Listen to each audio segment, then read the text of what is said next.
আওয়ামী লীগের নৈরাজ্যের বিরুদ্ধে সোমবার সকালে বেগমগঞ্জের ৯ নং মীর ওয়ারিশপুর ইউনিয়ন বিএনপি অঙ্গ ও সহযোগী সংগঠন কর্মী সমর্থনে আয়োজনে ইউনিয়নে প্রতিবাদ মিছিল অনুষ্ঠিত হয়েছে।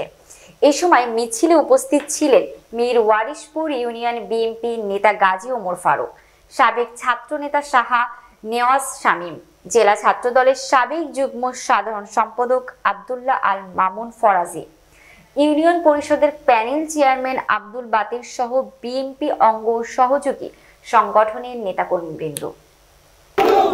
আমরা সবাই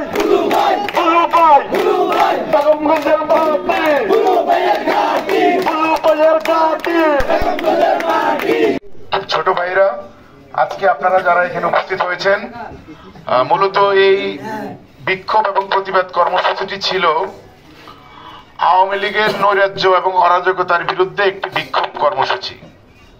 মীর ওয়ারিশপুর ইউনিয়ন বিএনপির সকল পর্যায়ের সমর্থকবৃন্দ, অঙ্গ সহযোগী সংগঠনের সকল কর্মী সমর্থকদের উদ্যোগে আজকের এই একটি প্রতিবাদ এবং বিক্ষোভ মিছিল অনুষ্ঠিত হয়েছে।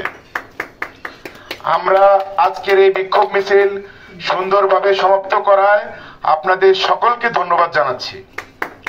মীর ওয়ারিশপুর ইউনিয়ন বিএনপি, যুবদল, ছাত্রদলের সকল পর্যায়ের কর্মী এবং সমর্থকরা বরকতুল্লাহ ভুলু ভাইয়ের নেতৃত্বে সকল ধরনের অরাজকতার বিরুদ্ধে সামনের সারিতে থেকে ভুলু ভাইয়ের হাতকে শক্তিশালী করব।